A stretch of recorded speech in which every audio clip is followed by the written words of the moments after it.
Tony Lagoni.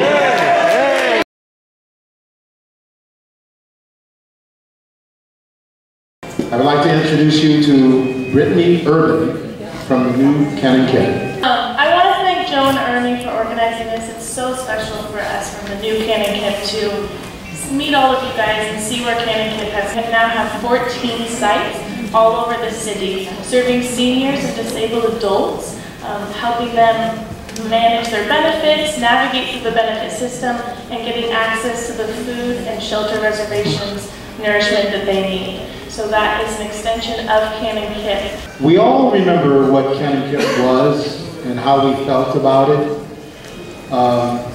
This next individual, he took that feeling and information thread that he received when he was going to Kit to do his own Canon Kit, or a spin-off of Canon Kit. His program is mirrored after the Canon Kit, and he needs our support. Rudy Cordes.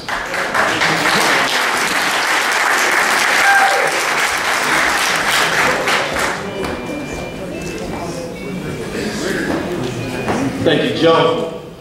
Good evening, everybody. Canon Kit. Yeah. Right, how many y'all remember Lincoln Street? Yeah. How many y'all remember Rush Street, Rock Street, Minute Street, Matoma Street?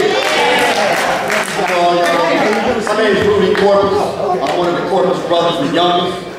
I'm alumni from Canon Kit, and I didn't know Canon Kit went all the way back to like the 50s, the 40s. I'm one of the 80s.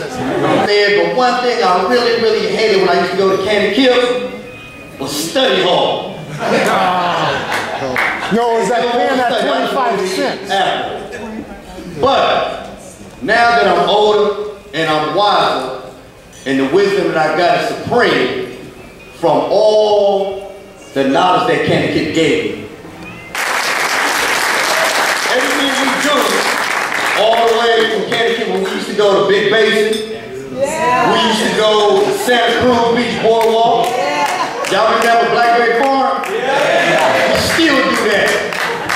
With all the kids from all over the city now. And if you look at the room, it's a reflection of Canon Kit. I mean, from our program is. You got blacks, you got whites, you got Latinos, you got Filipinos, you got Samoans. And that was one thing I thought that was unique about Canon Kit, is that it was multi-diverse.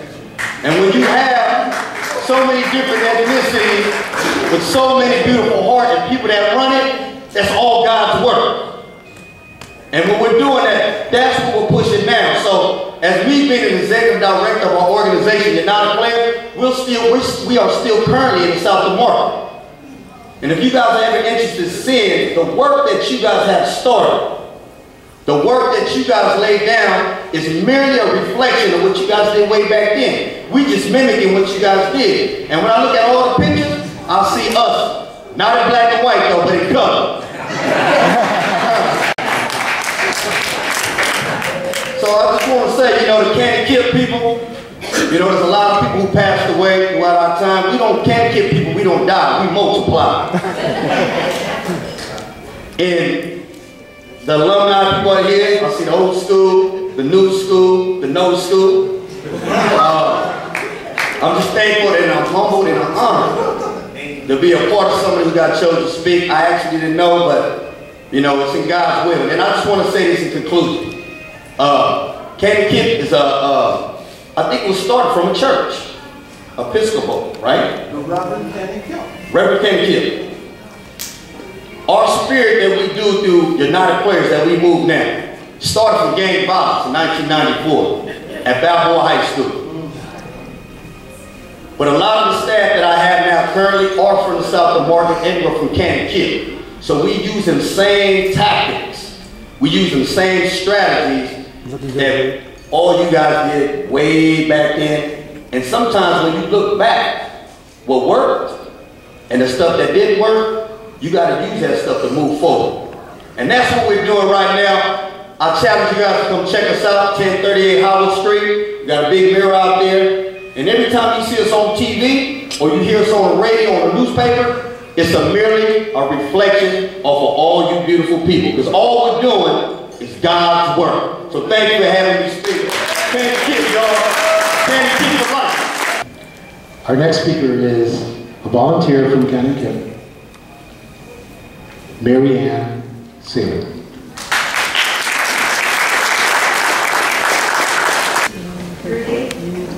I'll be the first to donate the popcorn machine.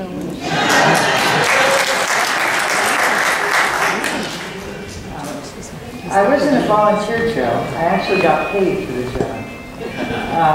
I was at KIPP in the 50s.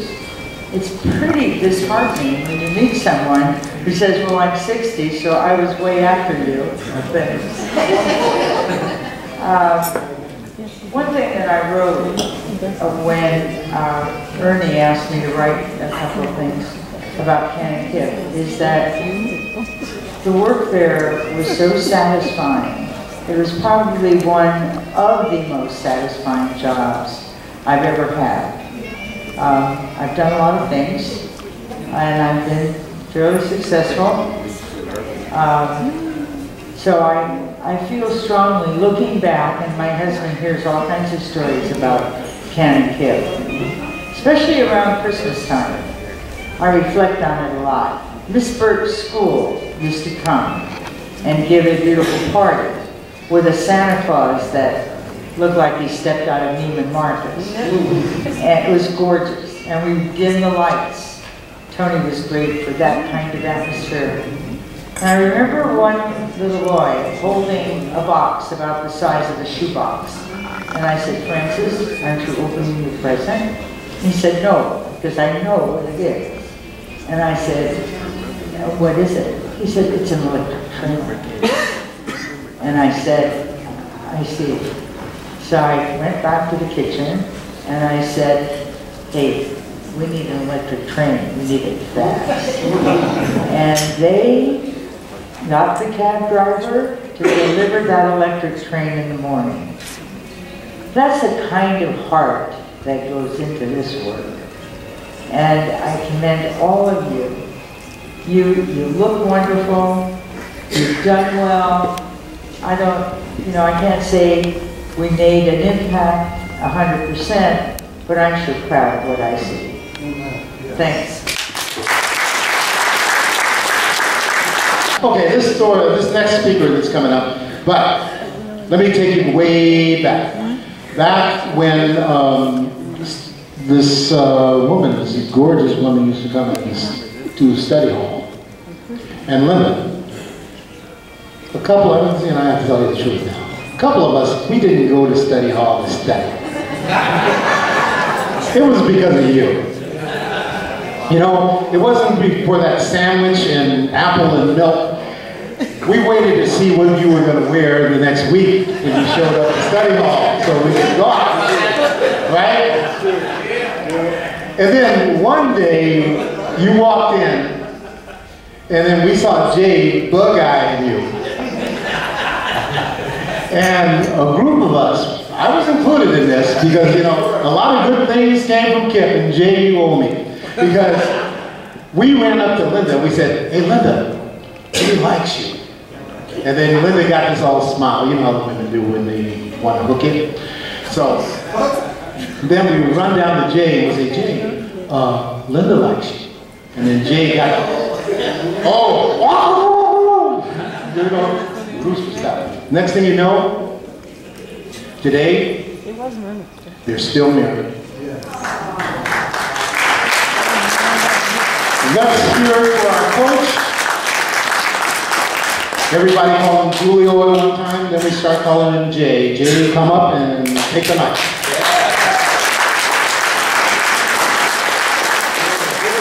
So I was involved with many things that happened at Canon Kip, and most of you remember all the outings on summer days. We'd go to Tamalpais, Lake Anza, over to Marin County, and then the 3-day weekends we'd go with the boys.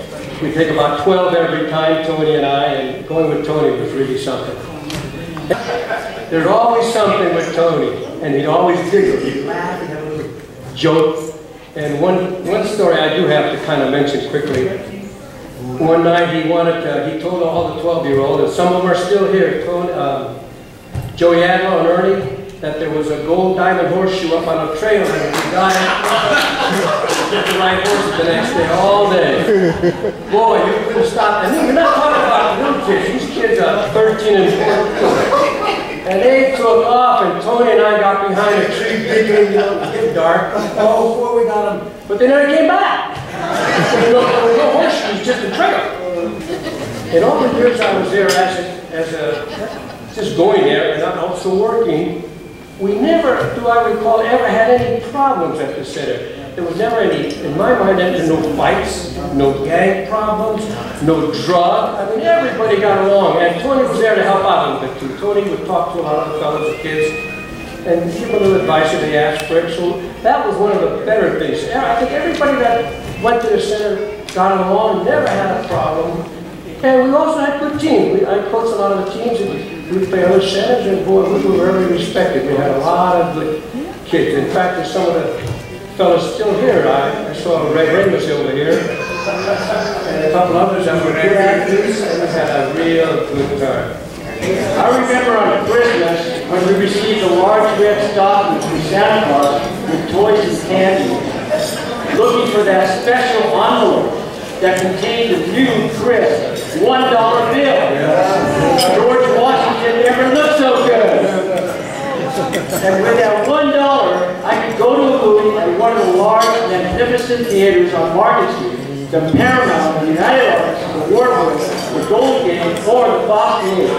I could buy a soda, a candy bar, and a small popcorn with some change left over. Ken Kip is a institution that holds a lot of benefits for me on a personal basis and also on a professional basis. Organization devoted to the highest ideal of community service. It's appropriate to recognize Ken Kippers for their tireless efforts in promoting Ken Kip Community House legacy, and now therefore be it resolved that I, Senator Lee Lee, that the Community House be commended for its outstanding contribution that it's made to the local community through its programs, and extend sincere best wishes for the services into the future. And this is signed by me as Senator, California State Senate. Thank you very much.